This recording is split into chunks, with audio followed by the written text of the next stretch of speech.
WCHR. We welcome today Steve Mihm from the University of Georgia, who is an NYU PhD. Been at Georgia since 2004. 2004. Author of A Nation of Counterfeiters, which is a wonderful book. And I had a tiny, teensy small role in it, I guess. Yes. So years ago, I Xeroxed a pile of documents that I had and sent them off to Georgia, and then I put down my originals. They disappeared for 2 years. They disappeared, I shouldn't say for 2 years, because they did come back. Somebody must have picked them up and taken them to their office and put them down, and 2 years later excavated them from the pile of junk in their office, and I got my stuff back.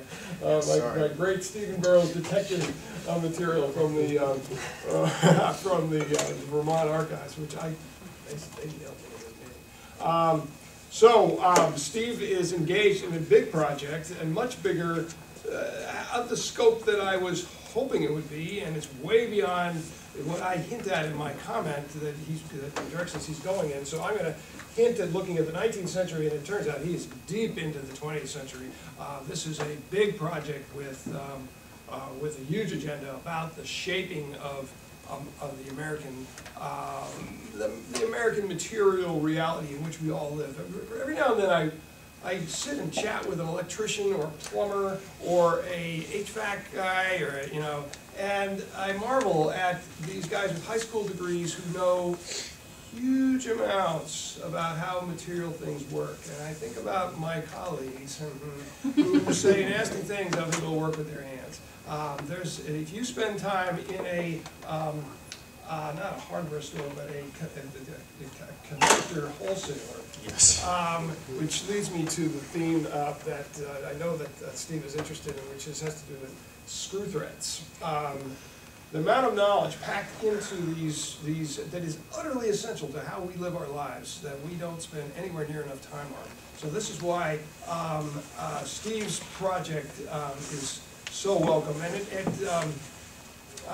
it's part of what we call broadly the material turn that is beginning to unfold in history in general, and this is going to be a project of great consequence. So what I will do is let you kind of contextualize, and then I'll kind of come back online and talk about kind of poke you with some ideas. Absolutely. And that I ginned up that may not be broad enough now that I think about where you're going, so I may in fact be too parochial, but we'll see. All right. Well, thank you, John, and thank you all for coming today to this room, which is slightly below 60 degrees. I like the fact that everyone still has their coat. But this will keep you awake, and a subject that I will discuss that my own admission is not necessarily a subject that immediately excites, but I hope by the end of this particular seminar you'll at least understand that it is important. My project, of which this is a small part, is a history of standards and standardization in the United States from the late 18th century to about the mid-20th century. And it is a project that grows somewhat organically out of the book that you have in your hand right there, insofar as it's not about counterfeiting, but my interest in standards first came to my own attention, I guess, when I was discussing the resolution of the problem of counterfeiting in 19th century America. And central to that resolution was the standardization of the currency and its control by the federal government. And in the process, we went from a multifarious monetary system to a system that had a uniform single currency, more or less. And that shift struck me as fascinating because it happened concurrently in a number of different countries, and it is clearly part of a larger trend in the modern era toward standardization, the monetary unit being a certain standard, but there are obviously other standards as well. And so that led me to contemplate subjects that were even more kind of off the beaten path, including weights and measures, which are the standards of any history of standardization, because they are the basis, the foundation upon which standards of all kinds are built. So when we think of, for example, technical standards governing everything from light sockets to screw threads to pipe threads, and more about all of those shortly, those are dependent upon standardizing the underlying system of measurement so that you can denominate a standard in a certain unit. And you usually have to denominate it quite precisely. In other words, it can't just sort of be like close to an inch. You know, that's not going to cut it. You actually have to get a very precise measurement of the inch. Hence the need for standards. And so this particular piece is actually the second chapter. The first chapter is tentatively entitled A World Without Standards, which evaluates in a panoramic way how most of human history was defined by an absolute lack of standards, or if the standards existed, their actual practical implementation on the ground left much to be desired. Seriously, left much to be desired. It's not that states have not tried to implement standards in the past. They have. But the Carolingians may well have had a monetary unit, but I can assure you that the actual practical monetary units on the ground rarely corresponded to what the government wanted. So this second chapter takes us now into the United States and the American context, and I'm going to assume that all of you have at least read it, or as we like to say as academics, looked at it. So you have some vague sense of what I'm talking about. I was drawn to this for a couple reasons historiographically, and that's, I framed this, and I imagine John maybe addressing some of this in his comments. I was fascinated by this because I read William Novak's book, People's Welfare, which is a history of regulation in the early republic, in which he argues, contra people like Louis Hartz, that there was no such thing as a laissez-faire American society in which government was exceptionally weak relative to the rest of the world, and moreover that it was a well-regulated society, that in fact regulation was pervasive, ubiquitous, and above all effective. That is based largely on legal cases and statutes. And from my time working on the history of counterfeiting, which led me to plumb some very obscure archives, with the help of people like John here, and also look at how law enforcement worked on a practical level in the early republic, I was a little skeptical that regulation was maybe working out as the architects of regulations hoped and imagined that it would. That there seemed to be, for example, in the case of counterfeiters, huge numbers of people arrested and almost no one prosecuted, which to me calls into the question the issue of enforcement. And so this particular chapter, at least when it comes to Novak, and to a lesser extent Brian Ballow's work on the strength of the federal government, is an attempt to look at both the rhetoric and the statutory realities, and then examine how that played out on the ground in the United States. And as I tentatively conclude, those two things rarely mirrored one another, precisely as people as famous as Thomas Jefferson might have wanted them to be, but also how more anonymous, less well-known regulators or state authorities on the state, local, municipal level hoped that they would be. So in looking at this, though, I want to emphasize a few additional points. And is this the kind of summary you were hoping for? Okay. One, that the question of state control, nation-state control over weights and measures is not something that was remotely controversial at this time, at least from my understanding of the evidence. In other words, while there was an enormous amount of controversy over what power should be vested in the national government, either under the Articles of Confederation or the U.S. Constitution, there may well have been things that were highly vexed. Weights and measures seems to be one of those things where people shrugged and said, well, of course the national government should control these things. Thus it has always been. And that's what was inscribed in those documents. But as the paper tries to make clear, actually taking those constitutional or legal authorities and then implementing them onto an on-the-ground reality really went pretty wildly awry on both the federal level and on the state and local level. It did so in a variety of ways. One, because the more idealistic or visionary proposals of someone like Jefferson went largely nowhere, except in the world of monetary reform. and even there it was imperfect and half-hearted at best for much of the 19th century. But in the realm of weights and measures, you see a genuine failure to conform to either the vision that he laid out, as well as the actual default setting, which was to continue the use of Anglo-American systems of measurement.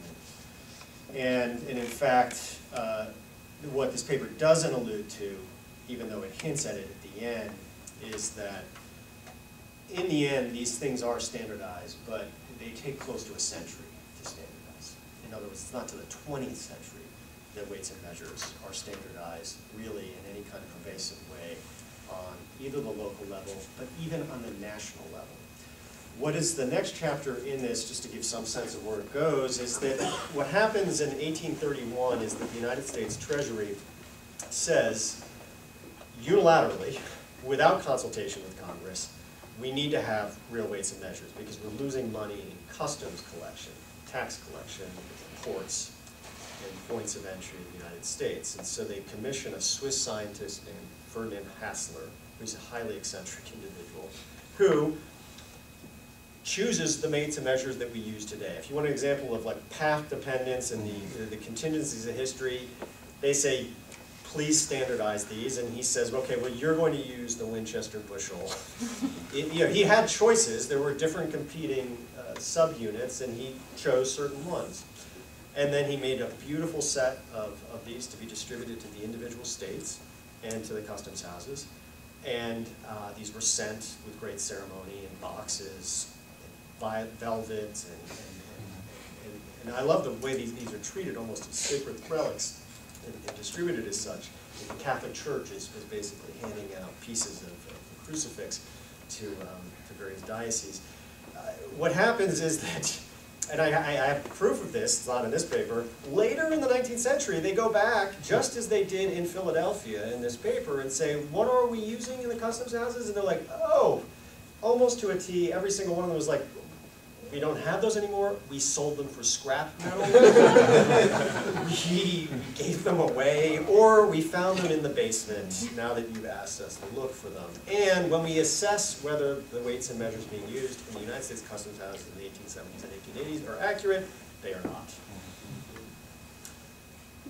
And this continues on the state level. It's even more hilarious, where there's a whole reform movement, lesser known in the progressive era, dedicated to dealing with weights and measures, because in this you actually get quantifiable data. They go out, people with the actual standards go out and they compare things, and there are huge deviations everywhere.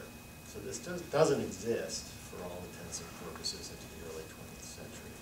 And this paper then is a kind of glimpse of both what was going on in the late 18th, early 19th century, but it's also, and you wouldn't have known this reading it, kind of a harbinger of the perennial problems that are to come, because where you see the growth of the state on the federal and the local levels, in many other arenas, the Office of Weights and Measures, which is the obscure rump of a bureaucracy in the Coast and Geodetic Survey, it's stuffed in there in a little annex, is in flatlines for the entire 19th century. It's only in 1901, with the establishment of the Bureau of Standards, that you get a genuine federal agency, and then things really do begin to change. That is if you want an inflection point, that's it.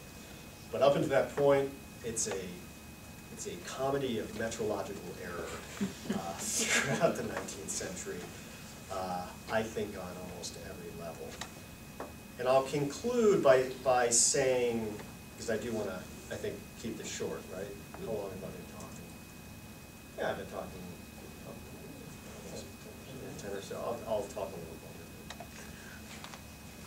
One of the things that's fascinating to me about what defines modernity here, obviously, is what is the role of standards and standardization in modernity? Because in most theoretical accounts of modernity, that doesn't necessarily have a place of honor. There are other related developments, the rise, obviously, of scientific thinking, activity, and quantification, but standards themselves, which I would argue do permit the modern world to work, at least most of the time, are largely absent from those standards. But the flip side of that is that modernity is rarely looks on the ground like the modernizers hope it will. And that there's a fascinating way in which the modern world is something that works despite many non-functioning parts. And that, for me, I guess, is a rather interesting paradox. It's not that we're not modern. I mean, Bruno Latour, we've never been modern. Someone who's a scholar of standards has a great retort to this. He said, well, we may never have been modern, but we've certainly spent a lot of time trying to become modern. And it's that story that's actually most fascinating, because that's where you see these gaps between the rhetoric and the reality that both highlight how fragile modernity is as a project, but also how well it oftentimes works despite many of its pieces coming undone and coming apart. And as a larger project, I'm most interested, when we talk about standards, standards can encompass many things like protocol standards of how to handle Ebola infection, for example, or what have you. This is a project much more, as John has alluded, in the spirit of the material turn, interested in what I view to be the kind of fundamental architecture of the world as it exists. And I would argue even go further to say that many standards that are less material are in fact predicated on these underlying material standards. Maybe I'm betraying my philosophical materialism, we can talk about that, but I think that it's essential to standardize these other things to some extent first, or at least they have to be done in tandem with the arrival of other standards governing performance or protocols. But so that in a nutshell is both the larger scope of the project, but also at least a hint of what's in the paper for those of you who have only looked at it or not even had a chance to read it. And with that, I'm going to turn it over. Okay. Well, there are many ways to go with this paper, and I've been thinking in the last day or two, the scattered notes that I threw together into something approximating prose on Wednesday afternoon don't do justice to the paper, but they were written sort of out of the mind that I have, what little there is, shaped by my existence in the here and now, this week, last week, where I am teaching, probably I didn't turn on my material mind as much as I turned on my political mind. So I really treated this in terms of, really in terms of the course I'm teaching right now, which is American political history, and as it bears on the state. So much of what I have to say today will depart from that framework, both as I kind of put it a few moments ago, or to various parties nerding out in the 70s, 90s, and trying to think bigger than that. So with that in mind, let me commence, and I will read this with as much inflection as I can. But today, with Steve Mihm's visit, we return to state formation in early America, addressed last year by Greg Downs' analysis of space and sovereignty in post-Civil War South, and Gary Gerstl's sweeping argument about the persistence of supremacy of the police power in the American states.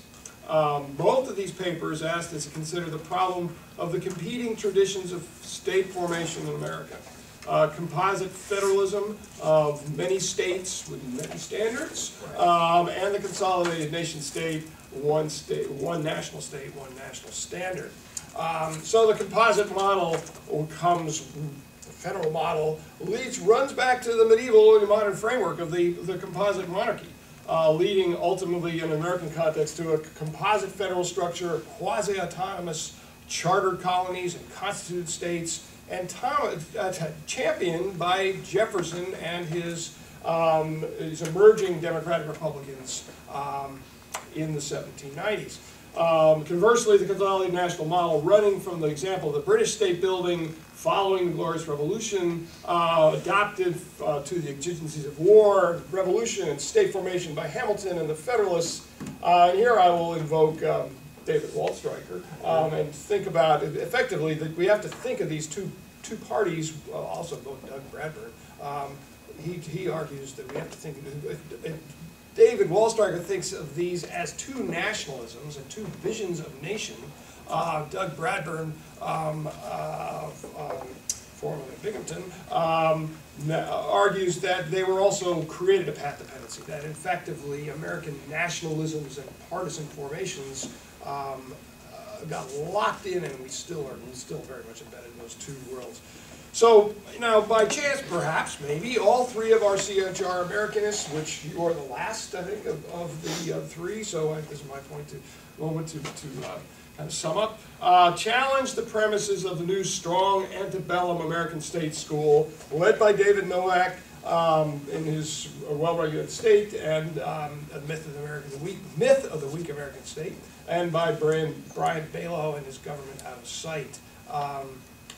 Now, your three papers, however, do have somewhat different chronologies. Gerstl's account runs the supremacies of the composite tradition right up to the edge of the New Deal, and maybe in fact you do too. I don't know. We'll see. Downs's perhaps at least to the 1900. Downs's paper and his wider work put an important point of inflection upon the Civil War, as does Counterfeiter Nation, your now famous book on the utter chaos of American currency systems from the 1780s down to the 1860s, in which the United States government, dominated by Jeffersonians and their Jacksonian Democratic successors, completely ignored the constitutional mandate to provide a national currency, and left the country swamped in bills issued by dubious state-chartered banks and flooded with the work, perhaps the artistry, of a host of counterfeiters. Now, that story came to an end, or an inflection point, in the first years of the Civil War, when the Republican-controlled Congress swept away with a mess of bills with the United States greenback, and the Lincoln administration authorized in kind of a bizarre emergence of the Secret Service. But the Secret Service emerges as the arm of the state to protect the new money. The counterfeiters are written down, and a whole new story emerges after your book. But it really is a major inflection point. So, your paper today and the wider project does emerge from Counterfeiter Nation, and some of us may have tracked this down, but it does come down to a single sentence. I guess it's a clause of the Constitution. Article 1, Section 8, Clause 5, to coin money, regulate the value thereof, and a foreign coin, and to fix the weights and standard weights and measures. It's one line, so you should have from the beginning of the sentence. Sorry, that was too tempting. I just can't break it. That one sentence. The longer project may or may not. It sounds like it doesn't have a Civil War inflection point. But there is one, the 1866 legalization of the metric system, which obviously in the end really goes nowhere. We are not on the metric system. But the storyline has generally the same structure. The national government failed in its original mandate to coin money. It also failed to establish a national system of weights and measures. The cloud of counterfeiters have their analog in the ruck of local custom, and where Hanoverian Britain and Napoleonic France at least attempted to impose a common standard against the pushback of a great variety of customary measuring systems. The assessment of volume and mass of commodities in the early United States was left to the agents of Gerstl's internal police, who may well be very well meaning. You know, they don't prosecute people, but they are totally ineffective. Well, the array of state, local, and county officials who they don't have the material to work with, and they don't really have the standards. So, how do we place this story in a developing conversation about state formation, which we are attempting to develop here?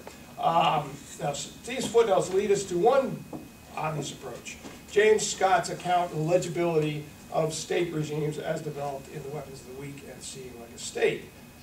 The penetration of governmentally mandated systems of weighing things and measuring space perhaps are the quintessential markers of a legible regime, of regime coherence. One of the most celebrated marks is the one that we talked about earlier today. I heard you guys talking about the landscape in Ohio, the rectangular grid of the Northwest Ordnance System.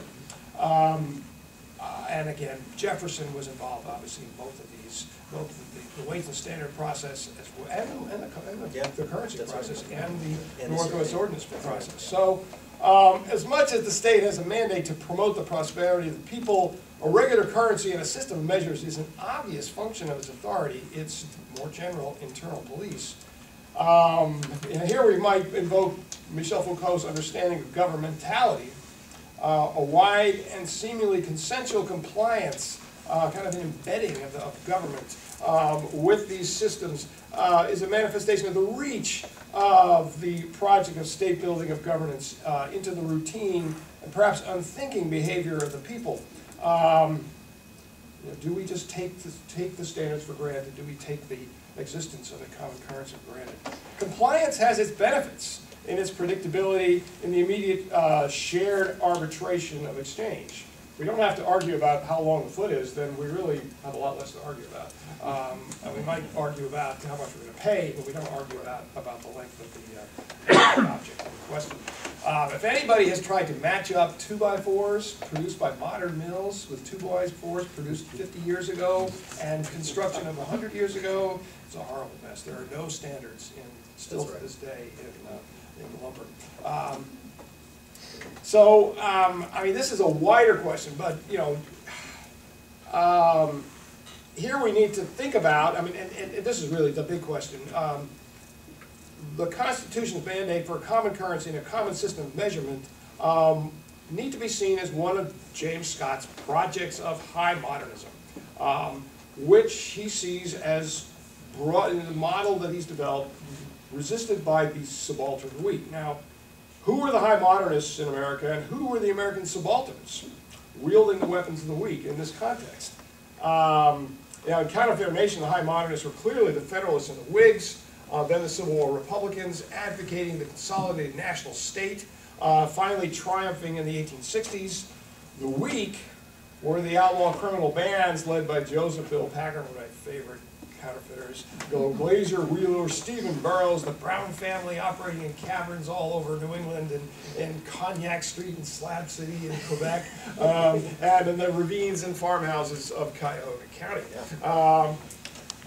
The counterfeiting subaltern weak, in your account, had their allies among the Jacksonian politicians seeking to undermine, discredit, and delegitimize the consolidationist Bank of the United States. So one of the deeply embedded in this book is this political battle in which the Jacksonian, in the state of Ohio, Democratic governors pardoned counterfeiters one after another in an ideological war with the Whigs, who were advocating this grand national bank that hypothetically might create a common currency, might impose a grid of high modernist project. So the arena of money and finance, the great high modernist project, was obviously the Bank of the United States, the Federalist, the Whig Bank of the United States, a project vehemently opposed root and branch by Jefferson and Jackson in the name of the composite states' rights regime. What then of the high modernist project of national standards and weights and measures? And here we run into a problem which you just alluded to. Jefferson himself was a lead player in the initial drive to establish a common metrological system, submitting the key proposal in the summer of 1790, at a magical moment in American state building where Congress was getting a huge amount of enduring legislation on the books, organizing the executive cabinets, the judiciary, the customs, immigration, naturalization, the patent office, the Copyright Act, the post office, the national militia system, which ordered that all men between 16 and 45 purchase commodities, not unlike the grid of the ACA, the Affordable Care Act. But I'll just leave that aside. Reauthorize the North-Ed's ordinances and with its grid system, and the Residence Act, which establishes the District of Columbia in a location of 10 miles square spanning the Potomac River, setting in train the national panopticon of streetscape in what is now Washington. So this was what I consider the early 1790s, before the bank comes along and before something else comes along, as the utopian moment where the high modernist project was in full gear and really unopposed. So the real question is, why the hell did the weights and standards, weights and measures get through? And thus, thus Jefferson's recommendations for common weights and measures fell into a wave of projects inscribing the consolidated national state onto the localisms of American societies.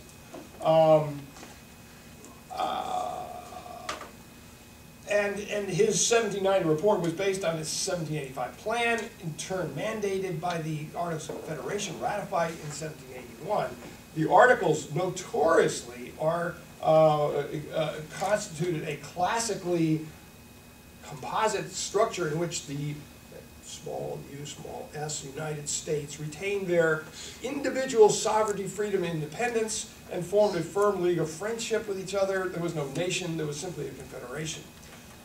But the Articles authorized the Confederation to do many things ventured in the utopian consolidation moment of 1789 to 92. The same, and it's, I think it's Article 9, Paragraph 4 of the Articles of Confederation, authorized many of the same things that are achieved in 89 to 92, coining money, establishing a post office, organizing the command of the militia, and fixing the weights and measures throughout the United States. So the standards, establishing the standards of the state, your title, was actually a part of a wider consensus uniting political figures otherwise divided between these two broad approaches to governance in America. It was a non-controversial question. So what happened? Why did the post office, for example, Richard John's post office, why did that get established so easily, but weights and measures or not? And herein lies, so this is where I begin to bear down into this 1790 in particular. Now, as you point out, figuring out the system itself was extremely complicated. And Jefferson's high modernism was in competition with other high modernist plans. Was there an ideological or partisan aspect of the tension between his plan and that of Robert Morris, who was an arch federalist, or William Waring? I have no idea who William Waring is. Perhaps Morris, an arch federalist, undermined his proposal in the committee in 1791. What I'm suggesting is you really have to drill down on what happens in Congress. You have to look at the kind of the contingent battles in Congress and not kind of skate over them. We learned in a footnote that Alexander Hamilton undermined the elaborate linkage that Jefferson proposed between currency, which was Hamilton's turf as Secretary of Treasury, and the weights and measures issues, which were State Department issues, I guess, vaguely, yeah. Why? Jefferson was really the Mr. Enlightenment, so he was asked to put that together the plan because he already had some experience. But the critical failure, this is where I really get obsessed. My double-spaced pages 23 and 24. The critical failure of the effort came in the spring of 1796. In May of 1796, a House committee made a report advocating the English foot and pound as opposed to Jefferson's decimalization or French metric system. And here's where I kind of went off the charts and Googled Century of American Lawmaking, went into the Annals of American Congress, and so this debate happened in May of 1796, and a bill was afterwards brought forward and passed with little opposition. The measure failed in the Senate. Now, what's the context here in May 30th, I think, of 1796? I need to look at my scribbled notes. Yeah. Is it Genève? Yeah, well, not quite, no, May 14th, actually. Context matters. Hamilton's high modernist effort of a fiscal system, we can go into all that involved, but the Bank of the United States was a lightning rod for the first stage of partisan formation in Congress, an opposition coalescing behind Jefferson, Madison, and the Democratic Republicans. The second stage was the treaty signed by John Jay with Britain in November 1794, which the Republicans saw as turning the United States into a new and subordinate neo-colonial trading partner with their old enemy and the enemy of the French Revolution. So the Jay Treaty. The Jay Treaty battles go on for 18 months. The committee report was brought, or not quite 18 months, we'll say roughly, 16 months. The committee report was brought to the House floor on May 14th, 1796. 2 weeks after the end of the struggle in the House over funding the Jay Treaty, which had bitterly divided the pro-treaty, pro-British Federalists, anti-treaty, pro-French Republicans. The Weights and Measures Committee had been appointed in the midst of this epic battle back in December of '95. All 5 of the members of the committee were Republicans. 4 had voted against the treaty 2 weeks before. Now, it's not as simple as it sounds right now. Meanwhile, as your paper tells us, the Weights and Measures proposal, Jefferson specifically, is being lampooned by the Federalist press for his philosophical pretensions and all the complexities of his story, and Jefferson broadly himself for his French affinities. So the problem here is, if the committee, and this gets very specific to a single line in the paper, if the committee if its proposal of the English foot in the English pound was likely a conservative reaction to violence in the French Revolution, it was a reaction advanced by Jeffersonians, who had just voted against the treaty with the British government. So what are we doing? What happens here? This is a complicated little story. And I'm not sure I have a resolution to this. Now, the Weights and Measures bill did pass easily. But in the debate, there is a debate, and it advances over 3 or 4 pages in the Annals of Congress. And the first 2 people jump up, basically are Federalists who use the "I'm not a scientist." Yes. And one of them says, we should go to school with David Rittenhouse. And that's code for David Rittenhouse is another nerdy philosopher, another Jeffersonian, and he sat down. And then William Cooper, who's James Fenimore Cooper's father, jumps up and says, well, let me read some lines from Goldsmith's Deserted Village. Words of learned length amaze the gazing rubes, gazing rustics. It goes on for several. Read the whole thing if you like. It's a couple lines.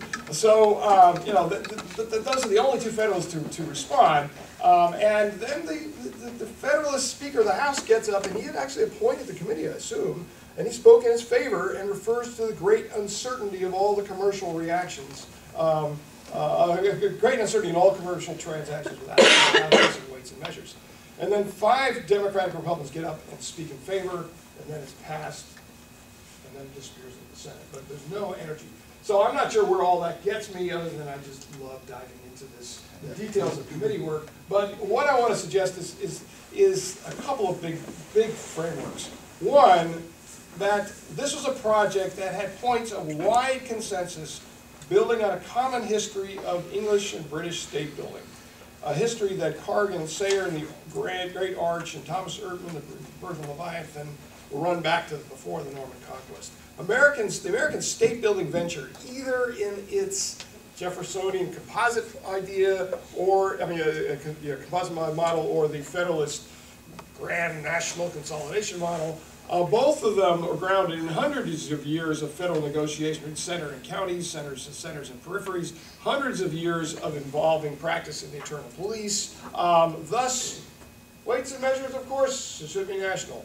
A certain integrating authority over the terms of that police was thus granted under the Confederation, which was, which I still find to be fascinating, given its ultimate failure.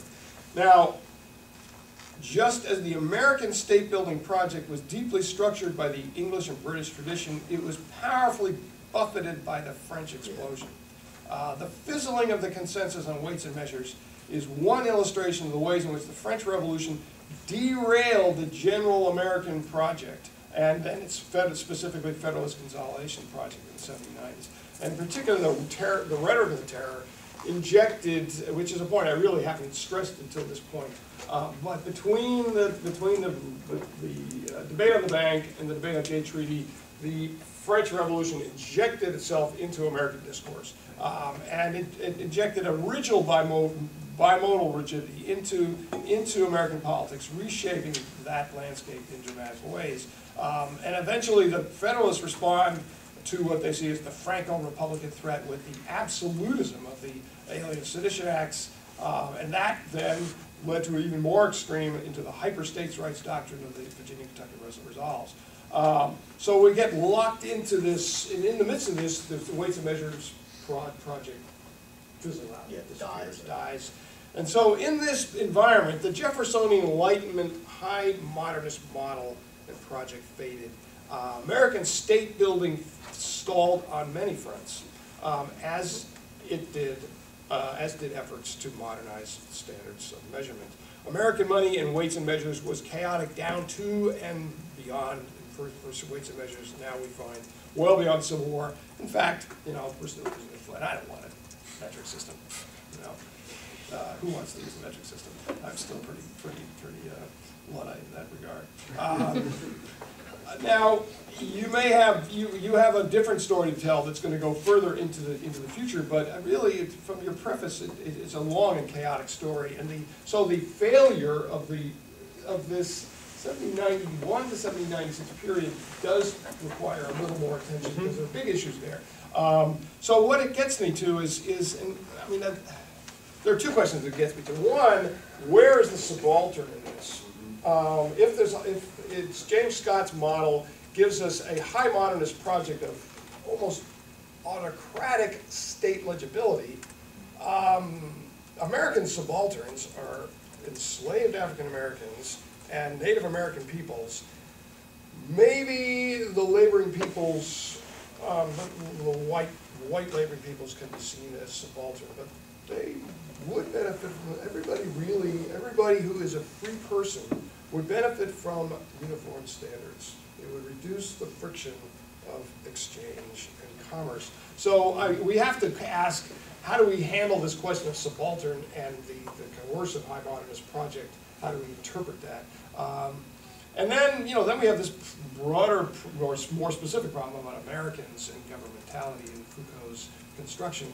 If the national government is not legible until the Civil War, the Progressive Period, the New Deal, how and how much did the project of governmentality, in terms of creating almost a reflexive participation as a consensual compliance, progress in the United States? Were and are Americans really ungoverned, detached from the vaunted goal of self-governance? So with that, extremely long over this. Sure. See what you want to do with that. And, I love I didn't include the William Cooper, but that debate in Congress is exactly like a debate in Congress today over like stem cells. It's literally just sort of like, I'm not a scientist, but this all sounds, a little dodgy or what have you. So I think you're absolutely right about the machinations of the 1790s are essentially the story. And since this is a larger story about path dependence, one of the corollaries of the path dependence literature is that choices that were not necessarily made mindful of any kind of long-term consequence have long-term consequences. And I think the politics, particularly the French, it is, as you point out, though, it's a tricky thing because you got Jefferson, who's a Francophile, who hates the metric system, but wants his own decimal Anglo-American system. And I think it's the decimal part that really irritated the Federalists. There's the decimalization, and I allude to this at one point, the decimalization in the French Revolution really becomes one of its markers of remaking the citizen in terms of decimal time,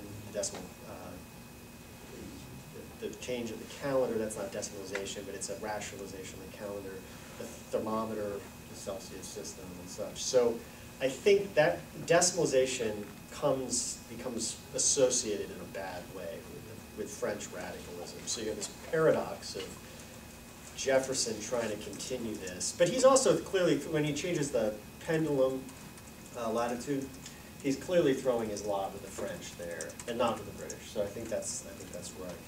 I think on this question about the subaltern, that is where things really get hairy, and that's really where I'd love to hear more. But I'll throw out a few thoughts. So for Scott and anyone who I didn't use the phrase subaltern. I want to make it clear because I don't actually think that the resistance to standard weights and measures is coming from the people that we would call subaltern. It's coming from, I think, merchants who profit from the arbitrage that comes with having diverse weights and measures.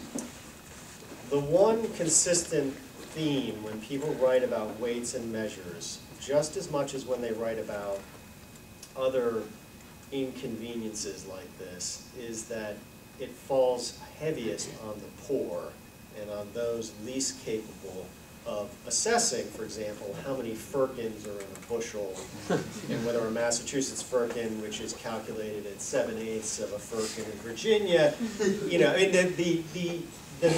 you really have to have not only a knowledge of the measures, you have to have a considerable grasp of mathematics to be able to convert all these things. And the people who can convert them are people, incidentally, like Robert Morris. Now, I don't have a smoking gun that said, you know, Robert Morris is like, I'm making money off of this. But it's clear in the rhetoric that people are really ripping each other off nonstop, all the way down the commodity chain. So, is that a plausible argument, though, to say that some of the resistance to change is coming from a very crude self-interest? Because I haven't been able to substantiate that, other than by it's the people who are poor who are complaining about it for the most part. So the silences are indicative of something. It's suggestive to me that someone is benefiting from this system, but I kind of slide over that in the paper. So, I mean, that does raise the essential American model, which is local power constantly resists standardization. Right. To create local tyrannies. Yeah. And that's effectively what you're saying. Yeah. It's kind of an analog. It's the analog to. So there are essentially American warlords. Slightly facetious, but not much. You know, that who benefits from a reign of anarchy. Right. It's not the subaltern, but it's the locally powerful. It's the locally powerful. Yeah. Now, the other way to look at it is and this, I think, goes to a question I don't have an answer for, but if you look through most of human history, this is how weights and measures worked, and while people groused about it occasionally, for the most part, this is just the way it worked. And there's some work, actually, there's a book on Stephen Johnstone, is that his name? Ancient Greece? Litigation in Athens? Yeah, he has a little chapter on how weights and measures worked in ancient in classical Athens, and about how mechanisms of trust work when weights and measures don't correspond. His new book, it just Yeah, I think it just came out. And I think that, and this is inarticulate, but I think we as moderns, genuine moderns, are sometimes reading back onto these moments a presumption that this bothered people far more. It would bother us, no doubt.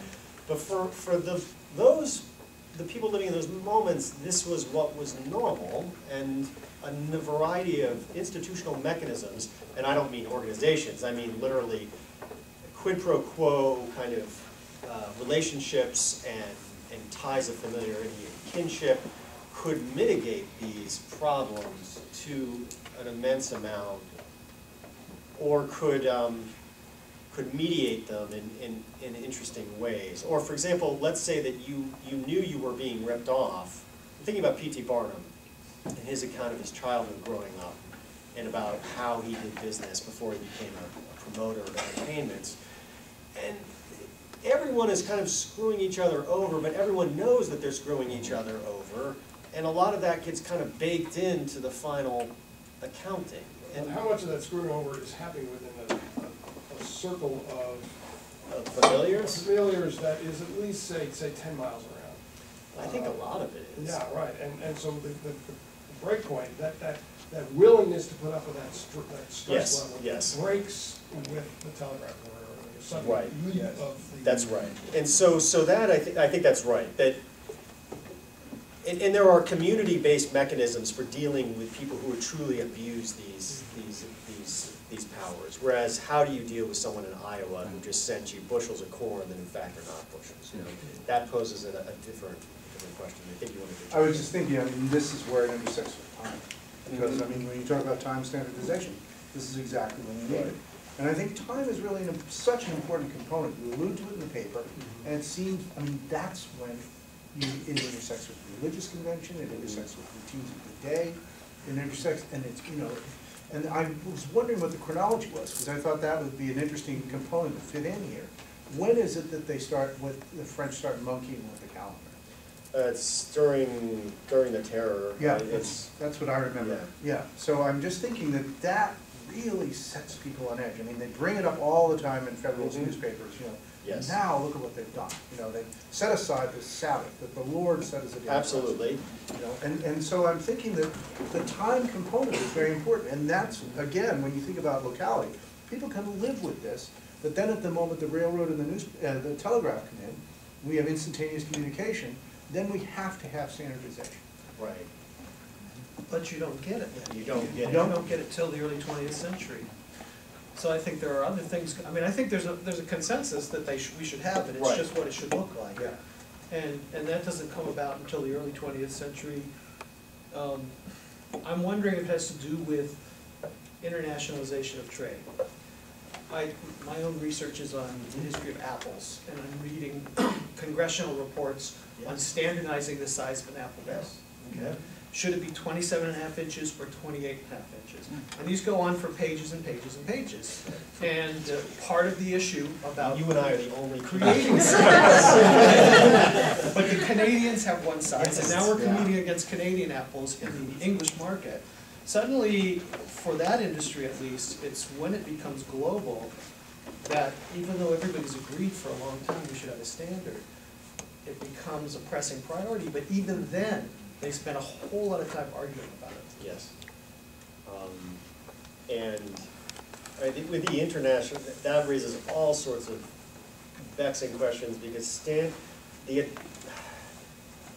this line that Jefferson actually says, Adams says, if I've learned one thing in my, 3 years of writing about standards, he wrote a dissertation basically about this for Congress, it's like, don't make any radical changes. And he's being informed by that in part by a dawning awareness that standards do create path dependencies that then could put you at a competitive disadvantage. And so that's why you have, with like apples, people are terrified in a way of committing to something that might, as markets evolve, put them at a disadvantage competitively. Yeah, and I think that's why it was easier to put a grid on the Northwest Orient. Yes. Where did the grid fail? It failed in the Virginia Military District when people got there before the grid did. Yes. And so there wasn't that same path of dependence there. But with much of the rest of the state, rest of the region, you put the grid down before there was significant colonization, and you were able to do that. Weights and measures had to be grafted onto all these already existing systems, so they're much harder than planning Washington D.C. or laying out a grid on empty land. Right. It's trying to fix something that's already in motion, which is tricky. Did you have your hand? Yeah, I guess it's kind of to frame the conversation. But I'm asking, is this a conversation of like bourgeoisie economic policy just among these people, or is there an application to during that time period to the local business owner, worker, and general proletarian? Because I feel like I don't understand whether it's they're just talking about this because they're, excuse my French, rich old white men talking about just the policy, or if they're talking about this policy in order to help the general public. Well, they certainly justify it in terms of the latter. In other words, this will erase potentials for fraud and malfeasance which fall disproportionately on the poor laboring man and woman. But I think there's some truth that they're not being dishonest when they're saying that, but I think it is animated by a philosophical enlightenment, like a conviction of imposing these as part of this is what states do, and we need to do it too. So, but I think what's more interesting, at least to me, is that the fact is that these things then affect or don't affect, if they're not implemented, how the true subaltern actually experience economic life at this time.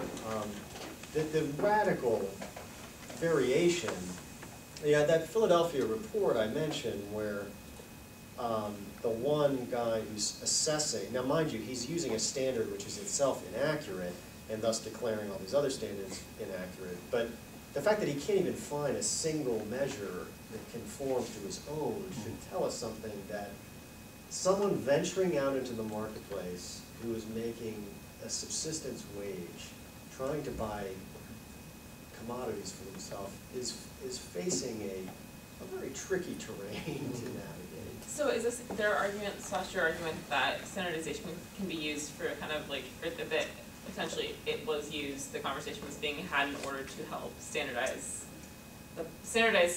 commodities so it can make it everyone on the same page, or was it just a conversation because it was a conversation? Well, there's some of that, but that rhetoric, that discourse of like, let's put everyone on the same page, and it truly becomes the overriding reason for standardization, is more of an early 20th century thing, and when it applies to consumer goods. I will have a chapter, and I always love talking about this because it sounds so Orwellian, and this goes to who said that it doesn't start with a new deal?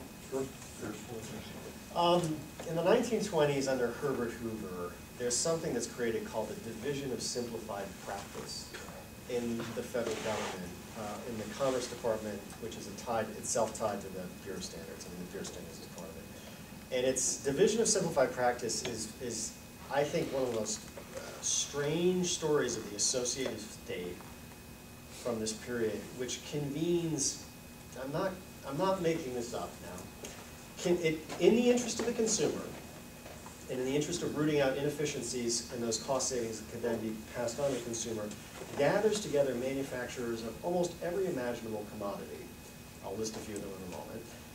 Gets them into hotels for conventions, and sits them down, locks the door, and Hoover and his subordinates say, okay, you need to standardize tractor seats. You need to standardize bedpans. You need to standardize hotel ice cream bowls. You need to, the diversity is bad. It creates inefficiencies and falls on the backs of the consumer. We must standardize this. And they actually do it. They actually sit there, and there are all these awesome tables where they're like, there were 3,282 varieties of tractor seats. Yeah, what? You know, there's much rejoicing. In home economics programs, which are where women actually do have a foothold, are active in this process of striking a blow to the consumer. But in the 1790s, advocated for cell phones. Did they worry about that? they weren't on that, but it's such a great. But it's and this is happening in the 20s. But it's the associative state where it's not coercive, it's encouraged. But there's more to that story, but I'll spare you. Yes. Doesn't it simply remind us that that it goes hand in hand with the standardization of work? Yes, and it's not an accident, interestingly, that the man who is, I would say, the most important progenitor of industrial standards in the 19th century is a man named William Sellers, who's considered the kind of the dean of American machinists. He becomes the owner or the superintendent of Midvale Steel Company, which, if you may recall, is where Frederick Lee's led. Yeah, sure. He is Taylor's mentor, and as far as I can tell, most of Taylor's ideas grow out of Sellers' standardization. No more rule of thumb. Yes. So it's exactly that. And that raises something that's not about weights and measures, but standards, especially technical standards, are fundamentally labor standards because they dictate how objects will be created. They usually move toward de-skilling to make them standard. So there's a tangled genealogy there in the 19th century between the standardization of work, the de-skilling of work, and the rise of industrial standards. Absolutely. Yeah. I'm going to go with an obsessive 1790s question. Absolutely. So when I read the paper, I kind of came to the French Revolution as Yeah. sort of as the 1790s hint, but there's the one line about Noah Webster. Yes. And that's what threw me through a loop. So and brings me back to like what happens between 89 and 94 or something.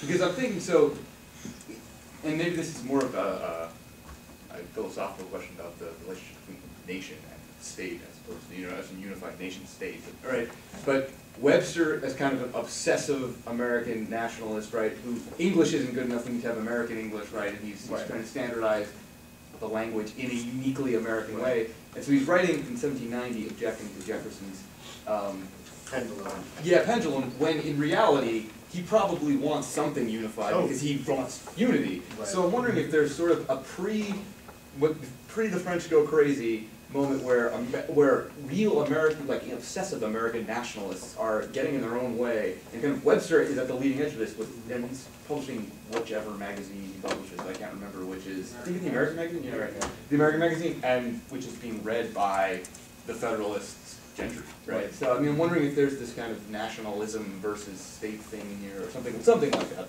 whatever you want. No, I think, I mean, I like that you raised that, because I think the French Revolution is the kind of coup de grace, so to speak, for weights and measures reform, but there's an earlier problem that's emerging.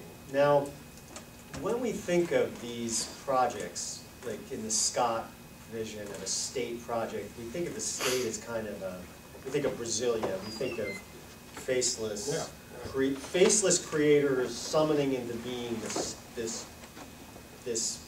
high modernist monument or something like that. But I guess what I find fascinating is that states are ultimately constituted by people, and typically most people are idiosyncratic.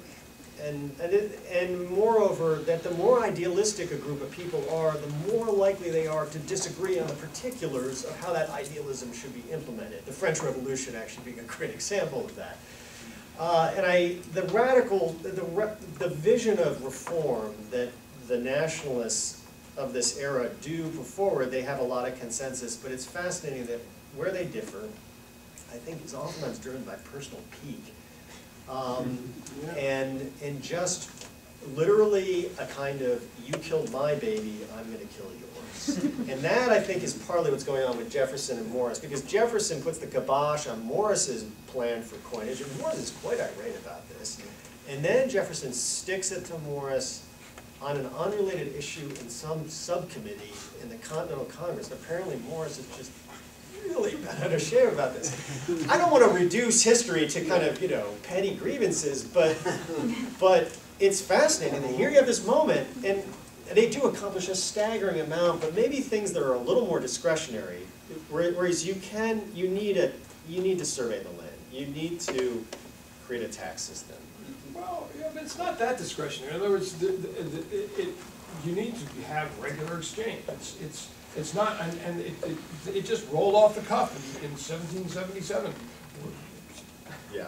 This ninth article, paragraph 4, we're going to weights and measures for that. Of course, they say weights and measures. And that was without context. But I guess I'm beginning to think, I was obsessing about what happened at various points in the 1790s between the competitive chaos among idealists. I mean, that's a really useful way of looking at this. And when you're building, when you have a plan, these guys really did have a high modernist plan. And Benjamin Rush, I don't know if you want to talk about Benjamin Rush. Yeah. Benjamin Rush wants to turn everybody into. It's true. He has a model, and everybody's going to conform. And talk about governmentality. Homogenization. Homogenization. Yeah. And so there are lots and lots of these. Whoops.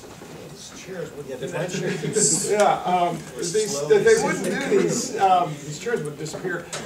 They had all these different competing models, some of which were inflected by the emerging dichotomy of composite versus consolidated frame, Jefferson versus Morris, but some of which really didn't, and you don't want to force them into that. But then, I think it's worthwhile noting the contingent foolishness of competing elites.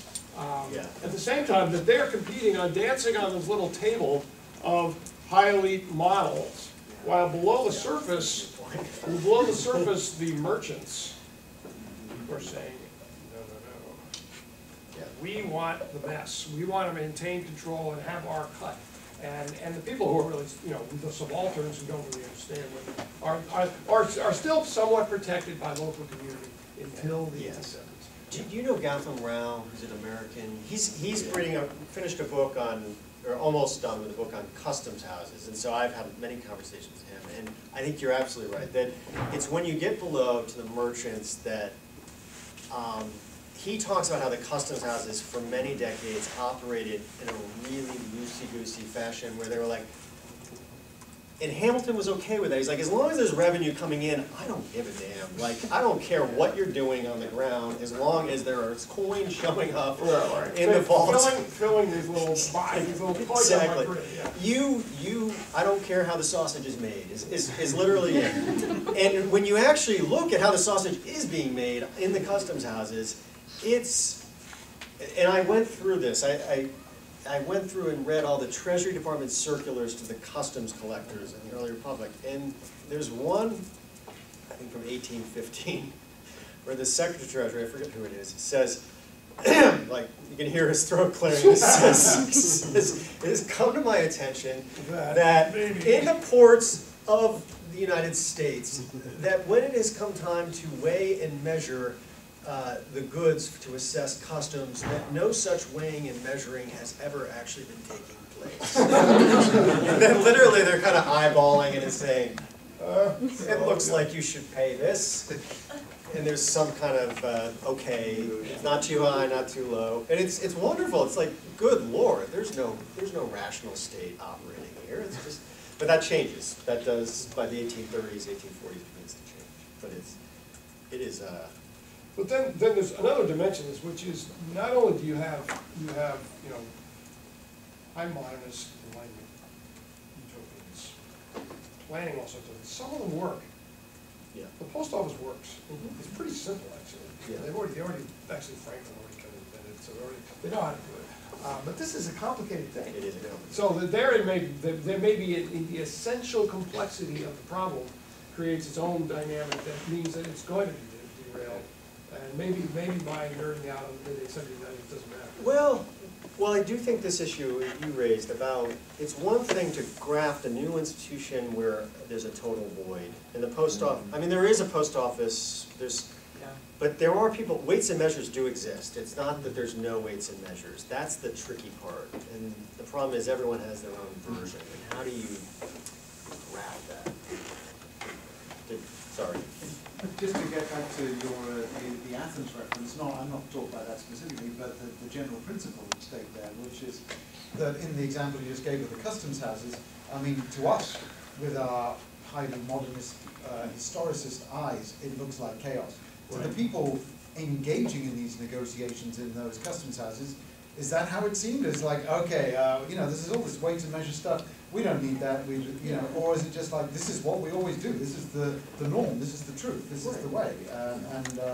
And so, I was struck by a sentence early on in the paper which pointed out the discrepancy between, the rhetoric of the well-regulated republic and what looks to us like the chaos.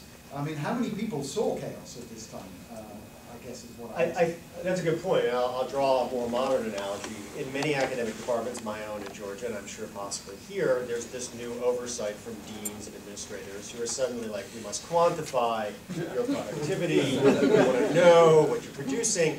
And we've all done it for many years without any of that, and we never felt that it was problematic.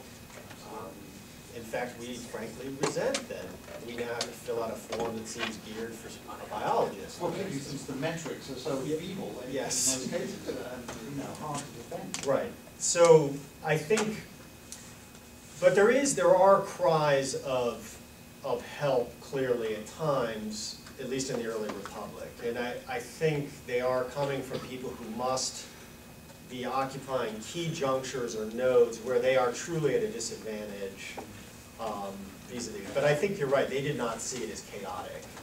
Unfair maybe, but not chaotic. So to a sort of Olympian figure like Jefferson or Robert Morris, they can see a certain level of chaos because they're thinking, well, the Brits don't do it like this, we're trying to be like them.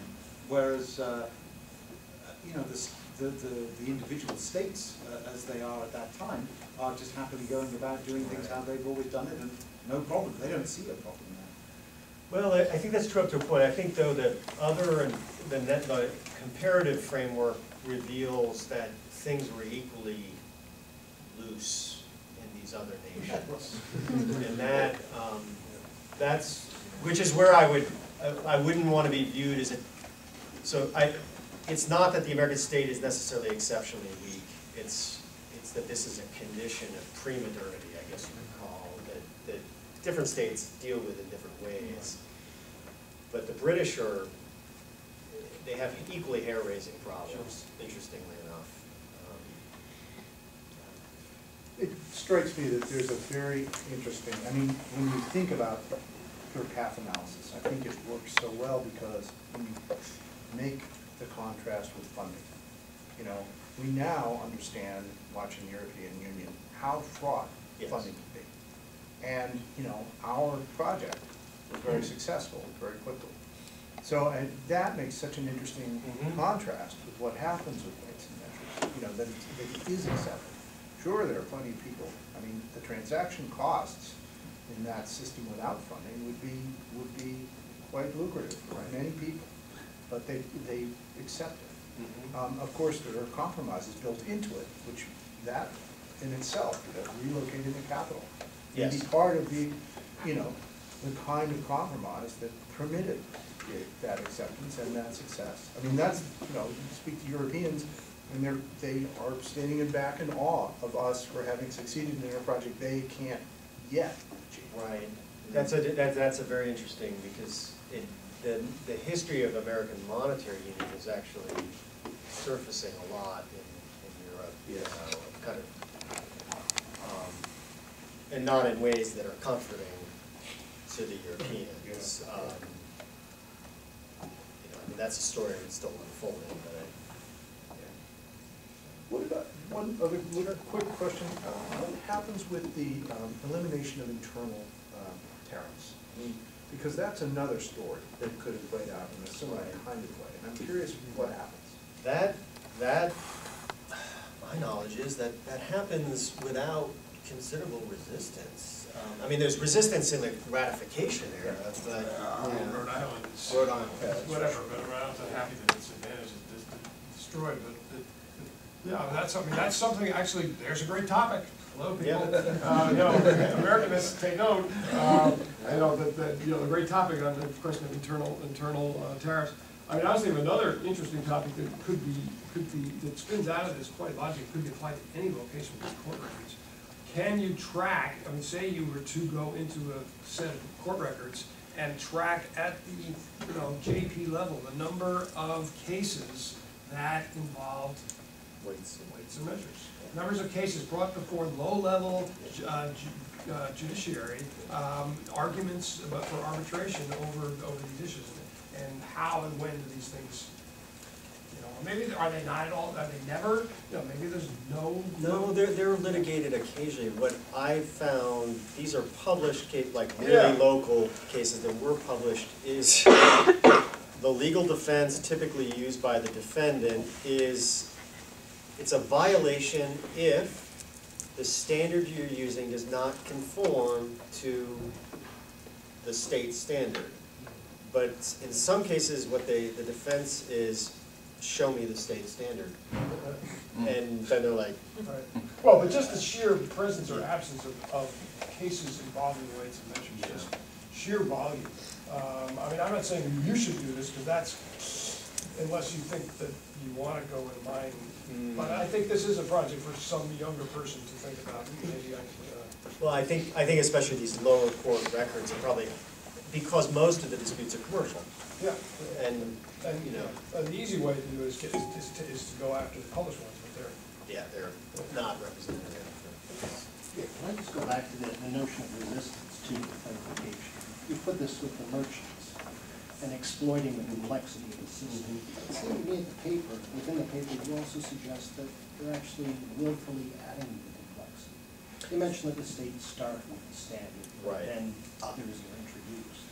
Right. Where do they come and why are they introduced? So in some cases, the standards, so let's say a colonial charter might say, the following standards based on what the Exchequer has written and so on.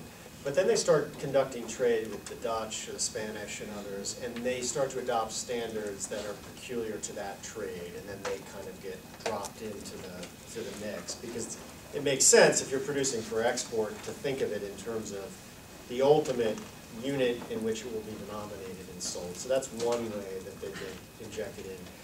The other way is that whatever was the standard that was derived from the British standard, the British had many conflicting, competing standards from various parts of Britain that naturally came over with shopkeepers and traders of all sorts, who promptly started using their own bushel that was at variance with this. I don't think it was an attempt to purposely muddy the water, but it definitely had the effect of doing that. But then on top of that, you see that there's a drift in the actual standard from the imperial original standard, literally because the bushel gets dinged up and patched and, I mean, the one they point to is, well, it's kind of crushed. It's, it's literally not the same volume it was in 1700. So I think all of those are ways that they go in. I'll just also add that what's fascinating to me, though, is that, and Morris says this, it's actually the weights and measures are more standard already in the U.S. than they are in the rest of the world, which is what makes this story all the more kind of convoluted. That in France, it's truly a madhouse. There's a variation. Witold Kula, who was a Polish historian who wrote extensively on this, he was the first to dredge up this data, and he found that the French foot was varied as much as 40 or 50%, and that there were literally hundreds of these. So I welcome advice on how to toggle in the narrative between telling what is an American story, but also acknowledging the similarities and differences with what other nations are contending with. So that, I guess to me, that Well, I think you need to do it. That question is how much you have space for. But I think it's important to keep that wider. I think you can. I think it's useful to have that stuff if you want to log. Yeah. And I hope I'm not overlapping. There's some very good questions. I hope I'm not overlapping. But I got the sense from your paper that when just speaking of the Congress's failure to act on its mandate to, or at least its power to set standards of weights and measure, I got the impression, and maybe I'm wrong, but that a lot of from your paper that a lot of it could be chalked up to some kind of indifference. Let's produce another report, another committee that fails to come to a conclusion, or they produce a report that we ignore.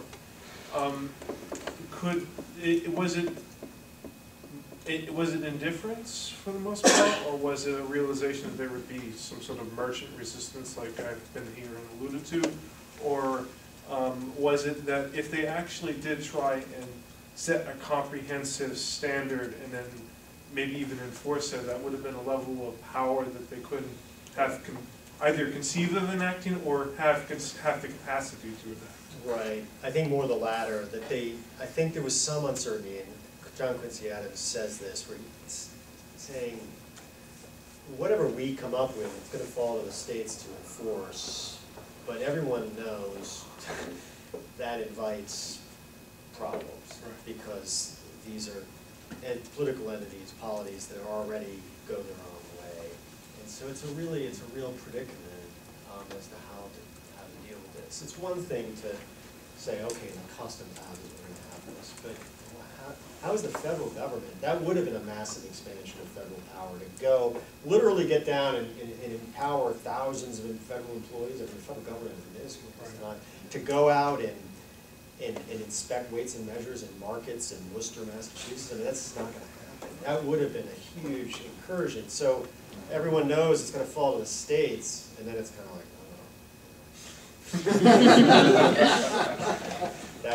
we all know how that's going to work out. Question? No, Actually, no, I'm very intrigued by what has become clear in the course of this conversation, that this really is a sort of, this is a conflict essentially between this high modernist state and these local moral economies. I mean, you're describing these systems where, people are, exactly, and then what seems crucial to understand here is when, you know, in order for us to understand, you know, how it is that standardization ultimately won the day, which of course it ultimately did, it seems that we need to understand when those local moral economies sort of lost their power or lost, you know, their ability to regulate the economy, and when it became more important for people, those subalterns that we can't get the voices of, you know, to have some connection with this high modernist state. And that, you know, that of course is, you know, the question again, how do we get at that subaltern voice? But as soon as I start, you hear moral economy, and right away I'm thinking about riots. You know, I mean, I think I liked John's suggestion about sort of local level court cases, but perhaps, you know, they're not there. But I mean, I don't know the U.S. context as well. I'm not an Americanist, but I don't know how much prevalence, you know, how many, were there food riots, for example, in the U.S., or what other kinds of ways might we be able to get at the breakdown of these local moral economies that might help push us? Well, there are cases, so I'm going to go to Britain for a moment. There are cases there where they impose a new bushel measure and it actually provokes riots, actually generally. But that was a much more hand-fisted maneuver than anything that ever took place in the United States, where there was never that kind of coercive aspect to it. But, having said that, there are other kinds of standards that do seem to generate where you see local forces viewing this as a loss of their power. The one that immediately comes to mind is track gauge. So railroads were operating in different track gauges throughout the 19th century. There's something called standard gauge, which was randomly chosen because it is a great path-dependent story. It was used in Britain, kind of migrated here. But there were still different track gauges, but especially between north and south. And when they contemplated shifting the southern track onto the standard gauge, there were popular protests against this. And the reason is that the locals who made their money and their economies depended on the switching of trains from one gauge to another, understandably viewed this as the end of their power, which was a deeply local power where they had a kind of chokehold on the nation's transportation arteries. And they didn't like this, and they actually were violent protests against that. Because the weights and measures, I think, they're just an ambient standard that is usually violated and not adopted for most of the history. It's only really the progressive era where you have local forces who tie into a national discourse of reform as progressives who really start to be able to enforce this. And then they can start to achieve things like creating very powerful bureaus of weights and measure on the state level that can come in and kick people around, confiscate their goods, you know, stuff like that. But you don't see that. And you know, there's resistance to it. I don't know about violent resistance, but there's definitely resistance to that incursion of power. And how crucial were the sealers that you talked about to these locals? Well, that's tricky because so as you know in the paper, these sealers, they're called to account by the Pennsylvania State Legislature. How many people have you actually fined? And they're like, not many. I've warned a lot of people.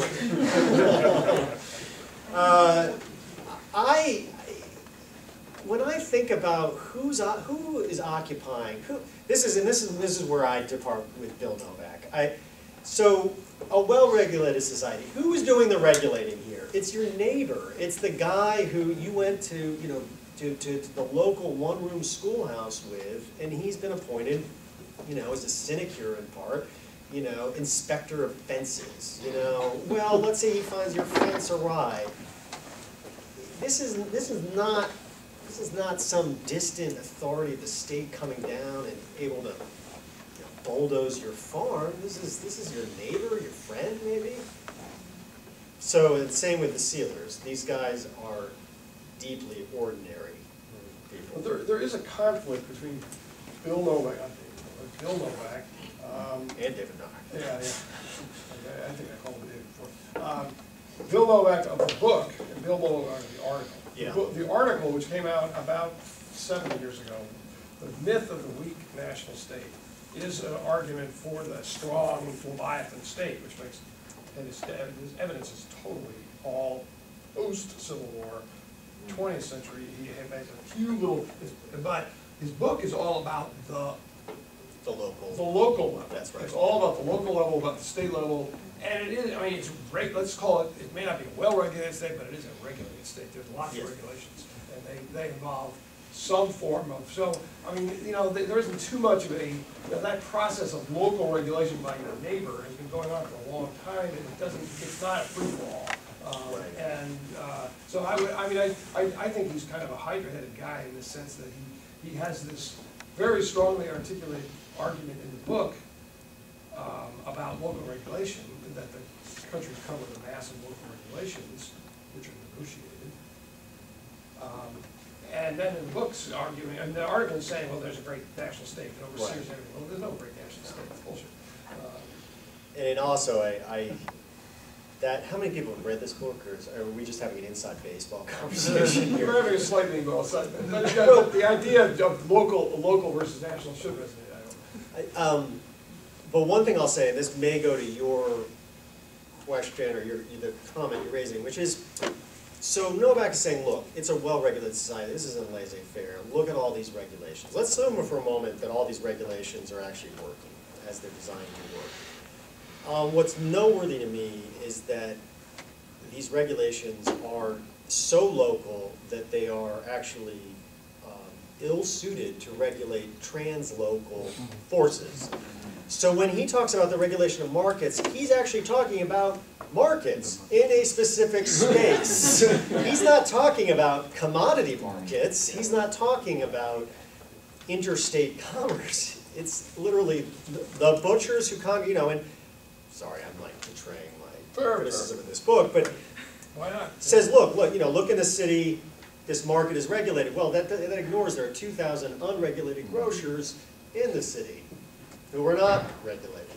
You know, so, but the larger point I need to stick to here is that there's a distinction between these medieval origin regulations that regulate behaviors and how to deal with capitalist forces that are by nature not local and wreak havoc because they are local. But there is kind of a truism, post-Civil War, the rise of all these little small parties, the populist parties, they're all reacting to the problems of the sort of nationalization of transport, the nationalization of scale, which had not been before. Right, yeah. How do you regulate a railroad if a railroad, your state is only 5% of the railroad? Mm-hmm. These are really vexing questions. So, time for one more question. Sure.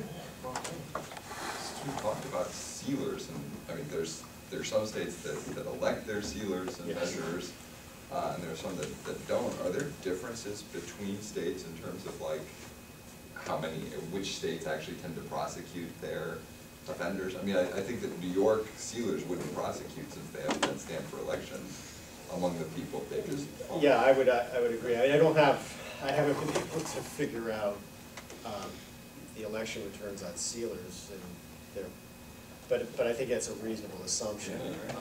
Well, there's a spin-off from this, which is to enlarge, you know, maybe lurking behind your point, which is Robin Einhorn's model. Right. Robin Einhorn talks about taxes broadly north and south, and two broadly different tax systems, one of local assessment, local regulation, and the other being actually the southern one, which is run by the state, and the gentry, the mob, the immoral economy. I want to point out. I'd like to make a distinction between moral economy and the immoral economy. The immoral economy run by these local tyrants and these regional tyrants. But yeah, so there's no suggestion of these kind of big regional patterns that she finds in the taxation story. On weights and measures. Yes.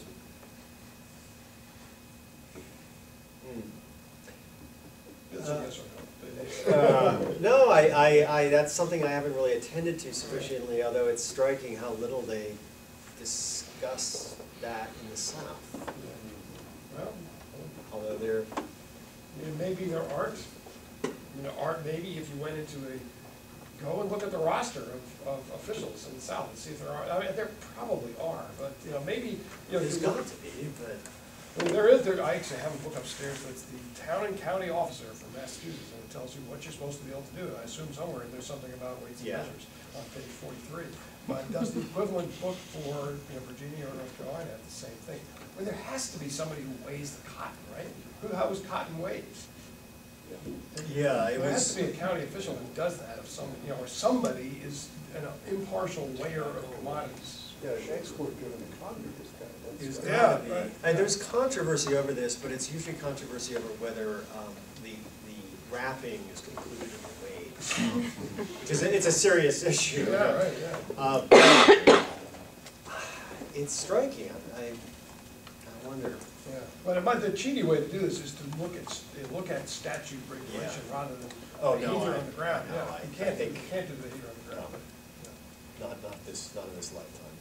yeah. Well, we just had 2 or 3 extra questions, but is there any final one? Some sort of summing up. Some grand summation? All right, we're gonna have a grand summation by putting our hands together.